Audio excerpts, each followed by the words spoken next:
Hey, just wanted to give you a quick overview of this game since we might be playing a little bit. X-Files, the card game. The basics of the game is we're trying to discern what the opponent's X-File is through asking a series of questions with our agents investigating sites. This is just a quick overview of all the 9 different types of cards or suits. Across the board, we have an X-File, which is selected by you in secret at the beginning of the game. There's 4 different categories of questions you'll ask pertaining to what the sites allow after you investigate them. And we're trying to narrow it down and then ultimately ask or figure out what our X-file is. The next most important suit would be the agent suit. Um, this is an example of one here. As you can see, sorry about that, the agents have a set of skills, a history or description, and then a game effect. Each agent's different. In the lower right-hand corner, there is a cost associated to the agents, usually indicative of their ability and power. You can have a total of 20 of this cost in your starting agent groups, and as I go through the different deck profiles, you'll see what those look like. Agents have health and attack and resource generation and a slew of abilities. The next would be events.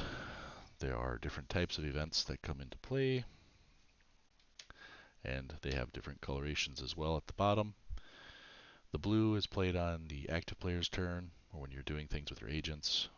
The red is played on your opponent's turn, trying to usually block them, prohibit them from doing things, or causing them to make other alternate checks throughout the course of their turn. Just trying to roadblock them. It's the bad guys. Purple, that can be played on either turn. Um, so it's red and blue. They use your ubiquitous abilities that you can take advantage of either way.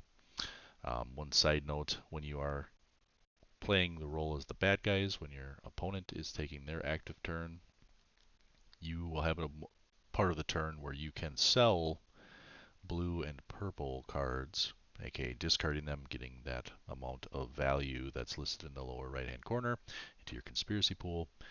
And I just want to point out you can sell the blue and the purple and gain those resources that way.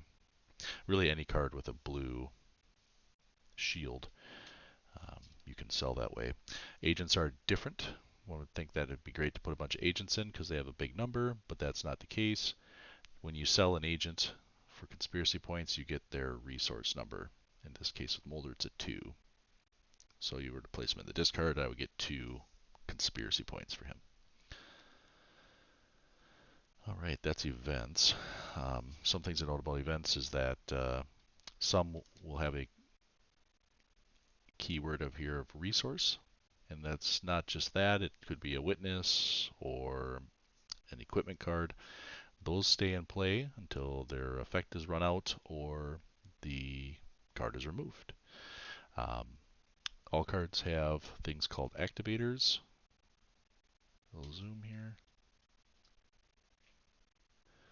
They're listed here. Those need to be in place for you to be able to play the card. Keywords will trigger the activators. So a lot of times things will be played based off of your opponent's card keywords and can't be played unless the activators are met.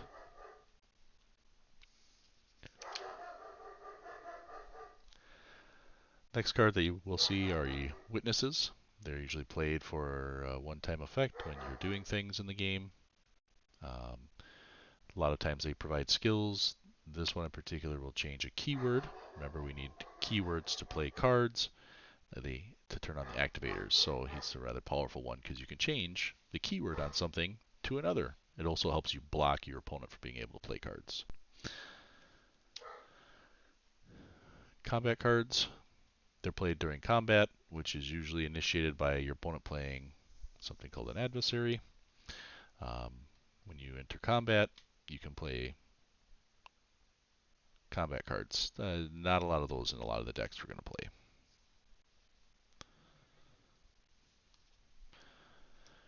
Continuing on, we have adversarial cards. They usually have a larger conspiracy cost. They have 3 fields in the upper right-hand corner. The first one is long range, second one is close range combat, and the bottom one is health. To play an adversary, again, we need to hit our activators. This one says conspiracy, so you have to be the non-active player, and affiliation site. So, for example, Arlington, Virginia is a occult investigation, but it is the keyword of affiliation. Trying to get this to zoom. So that would allow us to trigger the activator of our adversary. When played, these will engage or start what they call a combat subroutine checks, which is basically you add up the long range combat here of your adversary against all of the agents' long range combat. There's 1 round of that. If the adversary survives, then we move to close range combat, and multiple rounds of close range combat will occur until the adversary is dead, aka takes damage equal to its health, or there are no more agents left at the site. Long range and close range combat damage from adversaries are dealt individually to agents. Can't be spread out unless the card says it can. That's an adversary. Sites are played into the field, and you send teams of agents to them. They're usually 1 or 2 cost. They will have a bunch of keywords there. This one has site mono, which means you're only investigating 1 skill type. Affiliation, because that's the question it allows you to ask. And occult investigation, because that's the skill or prerequisite that you're needing to get to successfully investigate it. After bluffs, and if the opponent plays adversaries, your agents are still there. The prerequisite of this one is having a skill of 4 or more. And if you have that remaining with your agents at the site, you get to ask the question, for this case, affiliation question. Equipment is played on your agents, and they have to be in the bureau area of the field, which we'll talk about in a minute, unless it specifically says otherwise on the card itself. But when they're played, you place them on the agents, or in this one's case, it goes to the hospital field area, and you can take an effect from them. They usually add skills or heal you when you need it. Some can be utilized in combat a little bit more efficiently. Equipment is what you would think it is. You can only have 1 of each on an agent. You can't have like 2 guns that are the same name, or 2 body armors or anything like that. So just be aware of that. You can move equipment between agents when they're together, and we'll cover that more later. And then you have bluffs. Bluffs are played in a couple of different ways. Your opponent plays sites out. Obviously, bluffs are played during the conspiracy phase, because that's one of our activators, and the red icon down here tells you that as well. 2 ways to play bluffs. Your opponent plays a site out. They haven't moved their agents there yet or sent the right team there, but you have an opportunity to play bluffs. Bluffs can be played face down to a site. Okay. And you can play more than 1 bluff. You could play 3. All right. That will persuade your opponent maybe to go to that one, maybe not. They may have effects that will remove them or get to look at them to see if they want to determine the level of threat. If they decide to still go to the site, the bluffs are turned up. Okay. And as you can see, you can put any card down you want, but only bluffs will have an effect. So these other 2 would have been wasted on that, maybe just trying to encourage me not to go to the site. If a bluff was played face down, when you turn it face up, you can pay the cost. This is an 8, but because it was played face down, it cost 1 less. So this would cost you 7. So you're giving some information to your opponent that, hey, maybe I don't want to go there, but they still take the risk. Well, you benefit by having it cost 1 less. If you don't want to go that route and you just want to surprise them completely, you can still play bluffs to the site, but you have to pay the full cost of the card.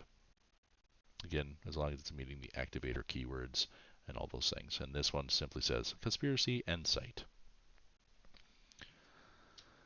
So on and on the game goes until we get to a point where we um, winnow down our options of what the X-Files could be. And there are quite a few. I believe there's 41 on this checklist, you can see, with a series of questions um, that are, they group them into an affiliation, and then they kind of all have different things here. We start to check these off. Eventually you get down to where you have a couple. Every time you successfully investigate a site, not only do you ask this question that's listed here, but you have the opportunity to guess the opponent's X-file. If you choose to do that and you ask incorrectly, your opponent gets to ask you a question back, and you have to answer it. So obviously you'd only be doing that every time. So when you get a window down to just a couple, you feel like you're in a good spot, maybe you think you can take an educated guess, that's when you want to do it. And that's the triggering of the winning of the game, is correctly guessing your opponent's X-file. That's a quick overview, rough thing of the game. We can get more into what things look like in the next one, but I don't want to have videos too long. Thanks.